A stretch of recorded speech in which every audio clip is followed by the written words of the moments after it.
Hello student, हम कर रहे थे ग्राफ थ्योरी। इसमें डेफिनेशंस हमने कर ली थी। अब नेक्स्ट टॉपिक आता है हमारा टाइप्स ऑफ ग्राफ। ग्राफ्स कितने टाइप्स के होते हैं? तो फर्स्ट टाइप है हमारे पास सिंपल ग्राफ। सिंपल ग्राफ किसको बोलेंगे कि ग्राफ जी जिसमें वी वर्टेक्स है, ई एजेस हैं, उसमें क्या हो, अगर ग्राफ में क्या होगा, फर्स्ट है नॉन एम्प्टी सेट वी मतलब वर्टेसेस का, और सेकंड क्या हो, एजेस का। ठीक है, ई एजेस, और फ्री हो from loop and parallel edges. अगर इसमें लूप्स ना हो, पैरेलल एजेस ना हो, सिर्फ वर्टिसेस हो, एजेस हो, तो उसको हम क्या बोलेंगे, सिंपल ग्राफ बोलेंगे। अब एग्जांपल है हमारे पास कि इनमें से जो गिवन है आपके पास बिलो, तो इनमें से कौन सा ग्राफ सिंपल ग्राफ है। फर्स्ट ग्राफ है वो क्या है, फर्स्ट ग्राफ में हमारे पास ना ही तो कोई लूप है, ना ही पैरेलल एजेस हैं, इसलिए ये क्या है, एक सिंपल ग्राफ है। अब सेकंड देखो, सेकंड में क्या है, पैरेलल एजेस दे रखे हैं, इसलिए ये सिंपल ग्राफ नहीं होगा। थर्ड जो फिगर है ये भी आपकी सिंपल ग्राफ नहीं है, क्योंकि पैरेलल एजेस भी हैं और लूप्स भी हैं। लूप भी है, जो बी वर्टेक्स है इसके ऊपर आपके पास एक लूप भी है और पैरेलल एजेस भी हैं, इसलिए ये भी सिंपल ग्राफ नहीं होगा। तो सिंपल ग्राफ कौन सा होगा, जिसमें सिर्फ वर्टिसेस एजेस होंगे, कोई लूप नहीं होगी, कोई पैरेलल एजेस नहीं होंगे। नेक्स्ट है हमारे पास सेकंड आता है multi graph, sorry directed graph. Directed graph किसको कहेंगे, डायरेक्टेड ग्राफ क्या है कि directed graph G consist V vertex और ई क्या है, एजेस, फ्री हो from multiple edges but loops are allowed, कि जिसमें अगर लूप्स हों लेकिन मल्टीपल एजेस ना हो, ऐसे ग्राफ को हम क्या बोलेंगे, डायरेक्टेड ग्राफ बोलेंगे। यहाँ पे आपके पास डायरेक्शन गिवन होती है, जो फिगर गिवन है इसमें देखो कि जैसे ए बी सी डी आपके पास वर्टिसेस दे रखे हैं, ए टू बी एक एज है, बी टू ए एक एज है, ए टू सी है, सी टू डी है, बी टू डी है, सी टू बी है।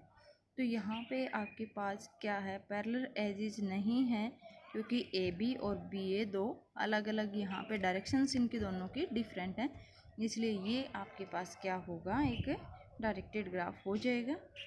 सेकंड है, इसमें क्या होगा, ये डायरेक्टेड ग्राफ नहीं होगा, क्योंकि यहाँ पे देखो ए टू बी ये एक तो आपके पास एज ये है और एक ए टू बी ये भी है, तो ये पैरेलल एजेस हो जाएंगे, इसलिए ये आपका डायरेक्टेड ग्राफ नहीं होगा।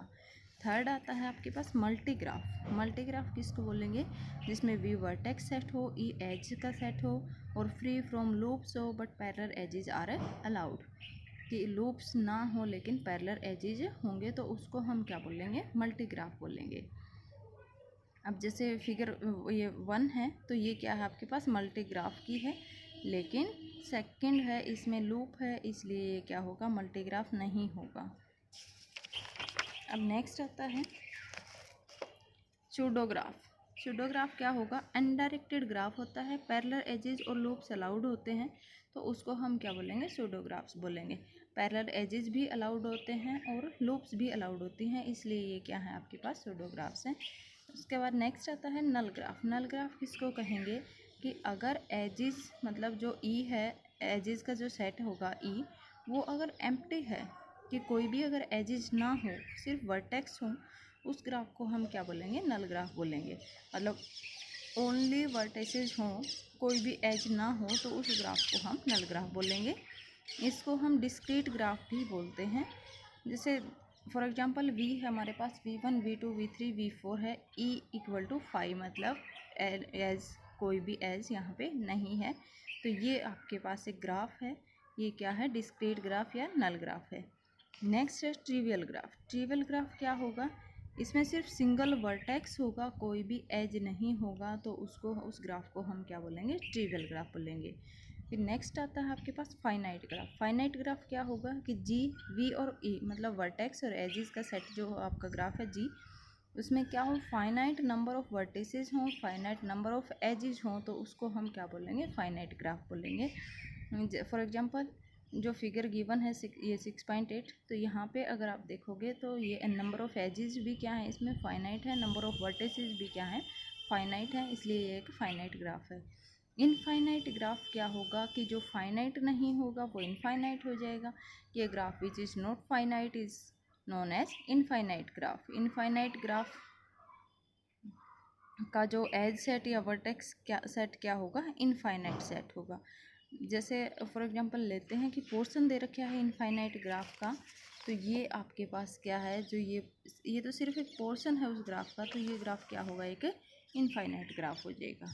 नेक्स्ट आता है हमारे पास degree of a vertex. Degree of a vertex क्या हो गया कि degree of a vertex v in a graph G equal to the number of edges in G which contains V as an end vertex, except that a loop at a vertex contributes twice the degree of that vertex। क्या है कि जितने आपके पास number of edges होते हैं किसी vertex पे, तो वो क्या होगा, उसका डिग्री ऑफ वर्टेक्स होगा। अगर कोई भी किसी भी वर्टेक्स पे अगर लूप है तो उसमें क्या होगा, उसकी डिग्री क्या हो जाएगी, 2 होगी। जैसे फॉर एग्जांपल देखते हैं, देखो गिवन है ग्राफ आपके पास, तो यहाँ पे V1 V2 V3 V4 V5 V6 V7 edges दे रखे हैं। अब अगर हम V1 जो वर्टेक्स है उसकी अगर डिग्री देखेंगे तो उस पर एजेस देखो, एक तो है V1 2 V2 E1 है, एक E3 है, तो V1 की डिग्री कितनी होगी, 2 हो जाएगी। अब जो V4 है इसकी डिग्री कितनी होगी, इस पे एजेस कितने हैं, E3 है, E4 है, E7 है, तो यहाँ पे इसकी डिग्री कितनी हो जाएगी, 3 हो जाएगी। सिमिलरली जो V6 है उसकी डिग्री कितनी होगी, 1, क्योंकि यहाँ पे सिर्फ सिंगल एज है। और V7 है उसकी डिग्री 0 होगी क्योंकि यहाँ पे कोई एज नहीं है। तो इस तरह से हम डिग्री काउंट कर सकते हैं कि अगर आपके पास कोई ग्राफ गिवन हो तो उसकी डिग्री, उसके वर्टेक्स की डिग्री कितनी होगी। ये जो सेकंड एग्जांपल है इसमें फाइंड आउट करना है कि degree of each vertex following graph में कितनी होगी। अब ABCD आपके पास 4 वर्टिसेस गिवन है, एजेस क्या है, A to B है, B to D है, B to C है और एक C to C है, एक लूप है।